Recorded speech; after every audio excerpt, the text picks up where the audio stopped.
नमस्कार, मैं हूँ मयूरिका और आप मेरे साथ वीएनएम टीवी पर देख रहे हैं मुद्दे की बात। मुद्दे की बात में आज राहुल गांधी का वो चैलेंज जो उन्होंने लोकसभा में भारतीय जनता पार्टी को खुलेआम दिया था। उन्होंने कहा था कि हम आपको गुजरात में हराने जा रहे हैं। गुजरात में भारतीय जनता पार्टी को हराना भारतीय जनता पार्टी के किले में सेंध लगाने जैसा है, क्योंकि सालों से भारतीय जनता पार्टी यहाँ मजबूती से शासन कर रही है। वैसे इस बार सेंध लगाने में कामयाब लोकसभा चुनाव में एक सीट तो कांग्रेस पार्टी के हिस्से आई है। और जब से राहुल गांधी ने संसद में ये चैलेंज दिया है कि हम आपको गुजरात में हराने जा रहे हैं, कांग्रेस पार्टी की ओर से लगातार बड़े-बड़े कदम सामने आ रहे हैं। उसी में से एक कदम पर जानकारी देने के लिए आज मैंने गुजरात कांग्रेस के प्रवक्ता पार्थिवराज कठवाड़िया को हमारे साथ जोड़ा है। सर, स्वागत है आपका वीएनएम टीवी पर। Thank you very much.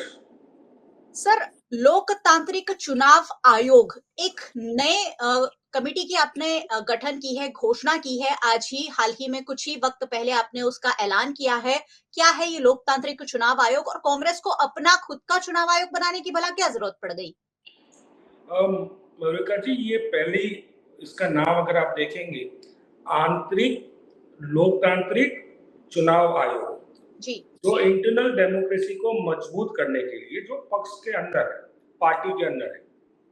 Indian national Congress पहले से ही लोकतंत्र में विश्वास करने वाला पक्ष, चाहे वो राष्ट्रीय अध्यक्ष का चुनाव हो या पक्ष में जो पदाधिकारी है उसका चुनाव। जी, आपको पता होगा एनएसयू और यूथ कांग्रेस के जो पदाधिकारी है उसका भी चुनाव होता है। और उसी तरह से इस आयोग का जो काम है, जिसका गठन अभी किया गया है गुजरात प्रदेश कांग्रेस समिति द्वारा, जिसमें 5 मेंबर की टीम है, जी, जिसमें पूर्व सांसद अमीबेन याज्ञनिक है, बालूभाई पटेल सीनियर लीडर है, साथ साथ संजय अमरानी है जो फॉर्मर आईएएस ऑफिसर है, उसी तरह मेरा नाम है उसमें, और मेरे साथ कादरी साहब करके जो स्टेट बैंक ऑफ इंडिया के यूनियन के बहुत बड़े नेता हुआ करते थे, वो भी जी।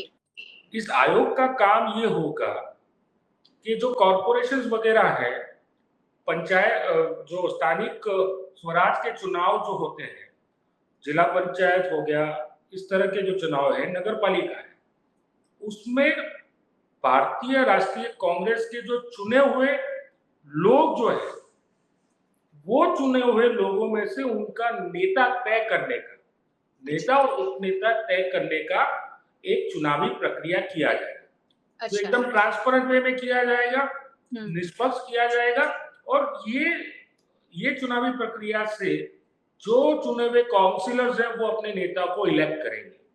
अच्छा, ये पूरे प्रक्रिया का काम है। फॉर एग्जाम्पल, आपके बड़ौदा की बात हो, उदाहरण के तौर पे दे रहा हूँ, जी, जी। बड़ौदा में जो चुने हुए काउंसिलर्स हैं वो प्रदेश समिति में आएंगे, वोटिंग होगा, जैसे चुनावी प्रक्रिया होती है वैसे चुनाव होगा, और वही चुनावी प्रक्रिया से जो आपके कॉरपोरेशन के नेता उपनेता को तय किया जाएगा। इसमें प्रदेश अध्यक्ष से लेके कोई भी सीनियर कांग्रेस के नेता का हस्तक्षेप नहीं होगा, इंटरफेरेंस नहीं होगा। यानी काउंसिलर से तय करेंगे कि उनका नेता और उपनेता कौन होना चाहिए ग्रुप। अच्छा, यानी जो छोटे-छोटे पदों के लिए लॉबिंग वगैरह होती है या एक दूसरे की सिफारिश होती है, वो शायद इस कमेटी के गठन के बाद नहीं होगा, ये कहना चाह रहे हैं आप? मयूरिका जी, हर हमेश पार्टी के अंदर, जिसे कहते हैं, लोकतंत्र को मजबूत करने की बात हमेशा करती रही है। चुनाव से पहले भी हम ये कहते थे कि देश में लोकतंत्र को बचाना चाहिए, लोकतंत्र खतरे में और संविधान खतरे में। जब हम लोकतंत्र की बात देश में कर सकते हैं तो हमारी खुद की पॉलिटिकल पार्टी में क्यों नहीं? तो ये जो निर्णय है वो किसी के ऊपर थोपे नहीं जाने चाहिए, वही लोग तय करें कि उनका नेता कौन होगा सदन का। चलिए काफ़ी अच्छी पहल सुनने में लग रही है, किस किस तरह कांग्रेस पार्टी इसमें सफल रहेगी उस पर तो नज़र होगी ही। लेकिन पार्थिव राज भाई राहुल गांधी ने जिस तरह का चैलेंज दिया है, उसके बाद वो गुजरात आ रहे हैं, लगातार बातचीत कर रहे हैं और कार्यकर्ताओं को नया जोश कार्यकर्ताओं में जगाने की कोशिश कर रहे हैं। पिछले 10 सालों से कांग्रेस पार्टी गुजरात में बुरे दौर से गुजर रही थी। क्या आने वाले दिनों में गुजरात कांग्रेस एक नई मजबूती की ओर आगे बढ़ रही है? ये संदेश आप देश को देना चाह रहे हैं? आदरणीय राहुल गांधी जी, जननायक Rahul Gandhi ji, leader of opposition Rahul Gandhi ji ने जो बात संसद में कही, उस बात के बाद कि अब आने वाले समय में इंडिया गठबंधन की टीम गुजरात में सरकार बनाने जाएगी और जो लोगों से, भाजपा से जो लोग परेशान हैं, भाजपा के शासन से जो परेशान है, वो जो परेशानियां जो गुजरात की जनता झेल रही है, चाहे वो महंगाई की मार हो, चाहे बेरोजगारी की मार हो, चाहे सरकार के भ्रष्टाचार की मार हो, यहाँ सरकार में ये हो गया है कि जैसे भ्रष्टाचार ही शिष्टाचार हो गया है और उनके भ्रष्टाचार की वजह से गुजरात के निर्दोष लोगों को जान गंवानी पड़ रही है। तो यही सब लोगों की पीड़ा, लोगों की तकलीफों को वाचा देने का काम हमारे नेता राहुल गांधी जी कर रहे हैं। और जबकि बात यह है कि जब राहुल गांधी जी ने संसद में गुजरात में जीतने की बात की, उसके बाद जैसे कि भाजपा तिलमिला गया, उनके गुंडे आके भारतीय राष्ट्रीय कांग्रेस की गुजरात ऑफिस के कार्यालय पे हमला करते हैं, पथराव करते हैं। हमारे घर पे हमला हुआ और हमारे ही लोगों को पकड़ के जेल में बंद करने का काम। तो लोगों ने देखा कि किस तरह का शासन में बैठे हुए लोग किस तरह से गुंडागर्दी कर रहे हैं, किस तरह से भ्रष्टाचार कर रहे हैं, किस तरह से लोगों को परेशान कर रहे हैं। और ये स्पष्ट दिखाता है, उसके बाद राहुल जी आए और राहुल जी ने जो बात, जो जोश गुजरात कांग्रेस के कार्यकर्ताओं में भरा कि हमें डरना नहीं है, बिना डरे लड़ाना है। सत्ता में बैठे भाजपा के लोग डराने धमकाने की नीति रखते हैं और वही नीति का पालन करते हैं, और हम गांधी सरदार के वंशज हैं, हम उनके वारिस हैं। तो हम गांधी जी और सरदार जी के वंशज डरने वालों में से नहीं है, लड़ने वालों में से। और हम डरेंगे नहीं, लड़ेंगे और लड़कर इनको सरकार से बाहर निकालेंगे, ये तय।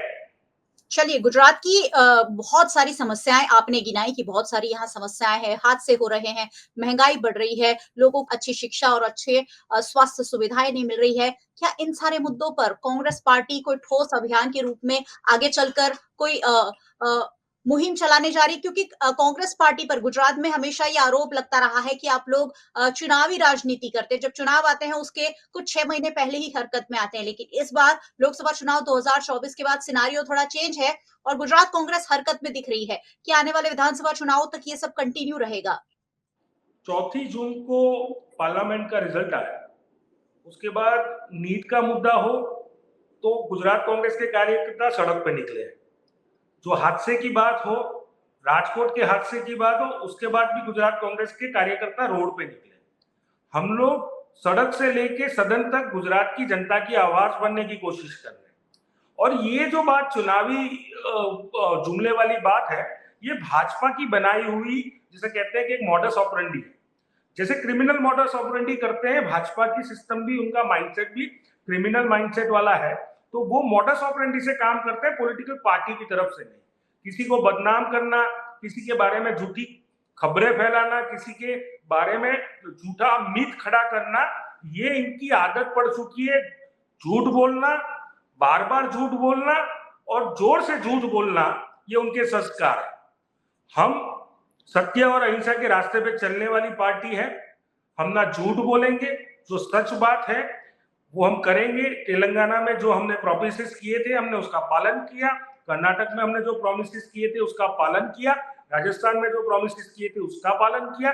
छत्तीसगढ़ में हमारी सरकार अब नहीं है, पर जब हम सरकार में थे तब हमने जो प्रोमिसेस किए थे उसका हमने पालन किया।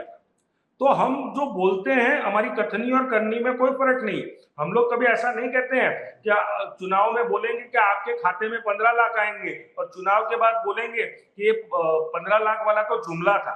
हम ये कभी नहीं कहेंगे 2 करोड़ रोजगार की बात की थी कि युवाओं को 2 करोड़ सालाना रोजगार मिलेगा, और चुनाव के बाद पंचर बनाओ रोजगार लो, पकौड़ा तलो रोजगार लो। हम ऐसी बात नहीं करेंगे। हम देश के युवाओं के भविष्य की चिंता करते हैं और देश के भविष्य की चिंता करते हैं, आने वाली पीढ़ियों की चिंता करते हैं। हम सत्ता के लिए झूठे वादे या झूठे वचन देने वाली पार्टी नहीं है। हम जब 47 हमारे पार्टी का गठन 1885 में हुआ था, तब तो पता भी नहीं था कि सरकार हमारी बनेगी, देश आजाद होगा। तब भी हमने 62 साल इस देश की आजादी की लड़ाई लड़ी। इस देश के लिए जो कुछ करना चाहिए था सब कुछ किया। हमारे नेताओं ने जेल में गए, लाठियां खाई, गोलियां खाई, तब भी हम देश की आजादी के लिए संघर्ष करते रहे। ये वो लोग हैं जो हमारे ऊपर जो उंगलियां उठा रहे हैं, वो अपने गिरेबान में झांक ले। आजादी से पहले उनका इतिहास क्या था, अंग्रेजों के साथ मिलकर क्या करते थे, ये अब आने वाली पीढ़ी, जो नई पीढ़ी है, वो सब जानने लगी है, पढ़ने लगी है। व्हाट्सएप यूनिवर्सिटी का ज्ञान नहीं चलेगा। जो पुख्ता सच है वो सामने आने वाला है। हम सबको पता चल गया है कि ये संघी लोग, जिनका कहीं ना कहीं अंग्रेजों के साथ मिलीभगत हुआ करती थी, वो तो देश की आजादी के लिए लड़े नहीं और अपने आप को देशभक्त बता रहे। हमारे कई नेता ने आजादी से पहले और आजादी के बाद भी कुर्बानियां ली, चाहे वो स्वर्गीय राजीव गांधी, इंदिरा गांधी जी हो, सरदार बेअंत सिंह हो। ऐसे कई लोग हैं जिन्होंने इस देश के लिए कुर्बानियां दी और देश के लिए उन्होंने ये कुर्बानियां दी। ये जो लोग हमारे पे उंगलियां कर रहे हैं, उन्होंने अपना नाखून तक नहीं कटाया और अपने आप को देशभक्त बता रहे। तो अब लोग उनको समझने लगे कि ये झूठ बोलने वाले लोग हैं। गुजरात की जनता अब जानने वाली है कि ये झूठे वादे करने वाले लोग हैं, अपने फायदे के लिए लोगों को लड़ाने वाले लोग हैं, इस समाज में वर्ग विग्रह कराने वाले लोग हैं। तो इनको पहचानने लगे। चलिए, गुजरात की जनता कितना पहचानती है दोनों पार्टीज को, ये अब शायद आने वाले साल में जब स्थानीय निकायों के चुनाव होंगे तब कांग्रेस पार्टी क्या प्रदर्शन करती है, उस पर पूरे गुजरात की, सिर्फ गुजरात की नहीं देश भर की नजर है, क्योंकि राहुल गांधी के चैलेंज के बाद अब गुजरात एक नेशनल मुद्दा बन गया है। गुजरात मॉडल की बात लेकर देश के प्रधानमंत्री, देश के, यहाँ गुजरात के मुख्यमंत्री हुआ करते थे और उसके बाद देश के प्रधानमंत्री बने और गुजरात मॉडल की उन्होंने बात कही थी। लेकिन गुजरात मॉडल जब अब सवालों के घेरे में है, तब गुजरात की जनता क्या करती है और कांग्रेस पार्टी को कितना पसंद करती है, उस पर आने वाला वक्त ही तय करेगा और हमारी नजर बनी रहेगी। पार्थिव राज जी, बहुत बहुत शुक्रिया हमारे साथ जुड़ने के लिए और बहुत बहुत शुक्रिया आप सबका हमारे साथ जुड़ने के लिए। मुद्दे की बात में देश की सियासत से रोज मैं आपको रूबरू करवाती रहती हूँ और हर रोज बात होती है जो आपके लिए जानना जरूरी है, क्योंकि देश की सियासत का सबसे बड़ा हिस्सा आप सब है। वीएनएम टीवी को आप यूट्यूब चैनल पर देख रहे हैं, जरूर देखते रहिए और बेल आइकन प्रेस कर दीजिए ताकि वीएनएम का हर अपडेट सबसे पहले आप तक पहुंच सके। आप हमें फेसबुक पर देख रहे हैं, जरूर शेयर कर लीजिए। साथ ही आप हमें ओटीटी प्लेटफॉर्म्स पर देख रहे हैं, डीडी हंट, वोडाफोन टीवी, जियो टीवी और जियो टीवी फाइबर 498 नंबर के चैनल पर वीएनएम टीवी को 24 घंटे लगातार देखा जा सकता है। देखते रहिए वीएनएम, जुड़े रहिए वीएनएम के साथ। नमस्कार।